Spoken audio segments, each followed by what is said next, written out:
What's going on, everyone? When it comes to Golden State Warriors, they have quite the dilemma on their hands.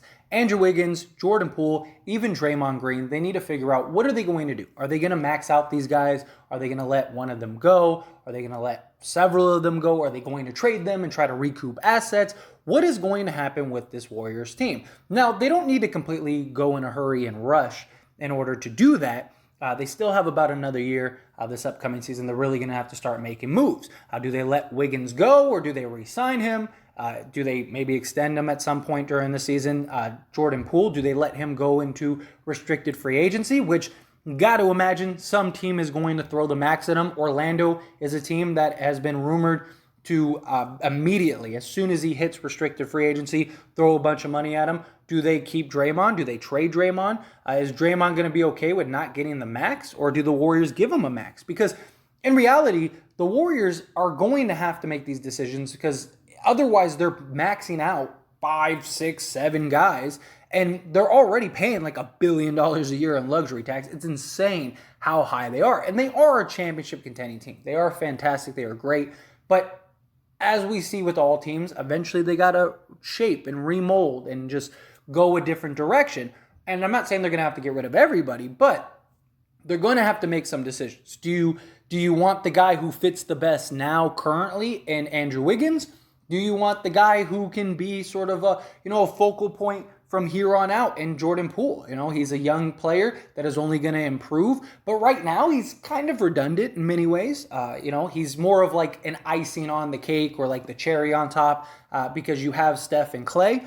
But do they go another route? Do they end up trading Klay Thompson? I mean, that could be a real possibility, and maybe you keep Jordan Poole, especially if Klay isn't as good defensively as he was in the past. Granted, he should have another season under his belt to kind of get healthy, get his body, mind right, things like that. But one team that is willing to pursue both of these guys, in Andrew Wiggins and Jordan Poole, is the Dallas Mavericks. Now, Luka, he could really use that second star, that other go-to guy.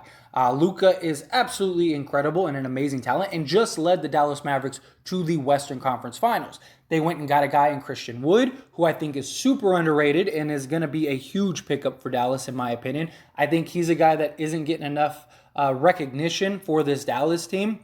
He's a guy that can do a little bit of everything, and I think it's just going to benefit greatly for being with a guy like Luka. JaVale McGee, he's a guy that I think, again, not a big name, not somebody that is going to, move the needle tremendously, but I think he moves the needle just enough for what Dallas needs. I think Dallas is going to be really good this year, and they're going to want to look to upgrade next season. They're going to want to look to try to find players that could fit next to Luka and really be that number 2 guy to really help Luka. I mean, Luka, his number 2 guy was, Jalen Brunson, and look what they were able to achieve. Now, imagine if that was like Jordan Poole or even Andrew Wiggins. I mean, Andrew Wiggins was the second best player for the Golden State Warriors this playoff run, right? And winning the championship. I mean, many people were making the argument that Andrew Wiggins should have won Finals MVP. But nonetheless, Luka needs help. He's a guy, like, if he's going to win championships in this league, he's not going to be able to do it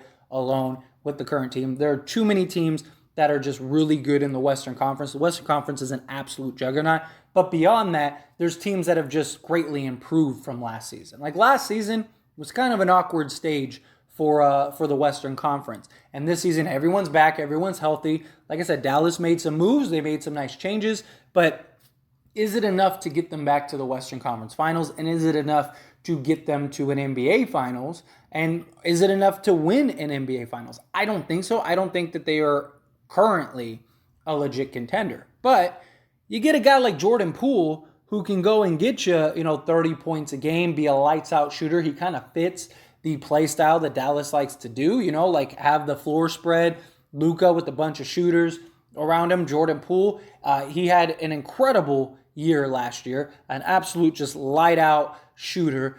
He had the best free throw percentage in the league last year, which is incredible, and he's only going to improve and grow. Now, I do think Golden State is going to do whatever they can to keep him, but you can make a real argument that Andrew Wiggins is the better fit. I'm not saying that he's the better player. I'm not saying he's going to be the better player one day. I'm saying that in reality, Andrew Wiggins offers so much more to the Warriors currently than Jordan Poole does. Jordan Poole, again, is that cherry on top. Andrew Wiggins can guard the best guy.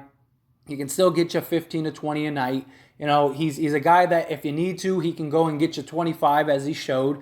And he's gonna be productive. Like we saw throughout the entire season and the playoffs and even the finals. Steve Kerr had to take him out on several occasions because if his shot isn't falling, he's turning the ball over. He's doing what young players do. He's making mistakes. He's not effective. I mean, even Jason Tatum, up until the last year or so, Jason Tatum, if he wasn't scoring, might as well not even been on the court. And he's an incredible talent.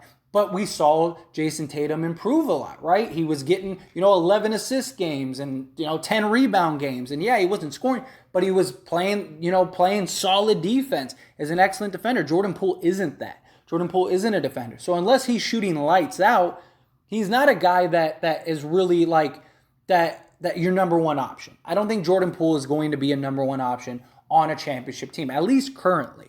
Now, he could always improve. He can always get better. He's very young and is going to continue to improve. And so maybe that changes. But right now, currently, if you're the Warriors, you still have very likely Klay and Steph for the next 3 to 5 years. Especially the way Steph plays and just his game. He is such an incredible shooter. He could play probably till he's 50 if he wanted to, because he's not a guy that's based on athleticism. He's not a guy that's based on physicality. He is just an incredible lights out shooter. And that's a huge benefit for the Warriors. Now, eventually they're going to have to start planning to move away from these guys, like the Steph, the Klay, the Draymonds.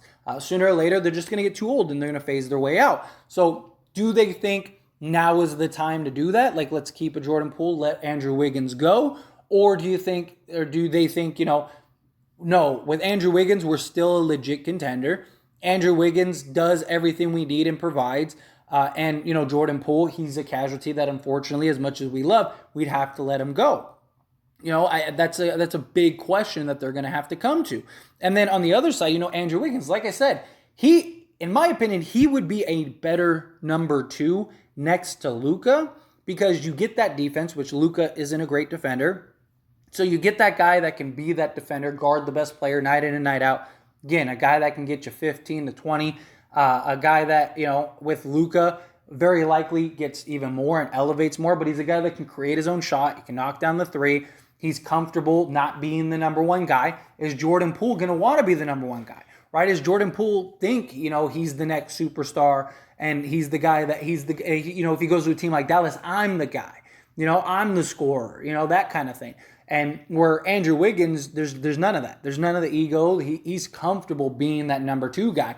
And I think he could be a very good number 2 option on the Dallas Mavericks, where, you have Luka doing Luka things, but he can defer to Andrew Wiggins. Andrew Wiggins is fine if he scores 10 points one game, right? Not a lot of number 2 and number 3 type players are okay with that. They still want to get their points. They still want to get their stats.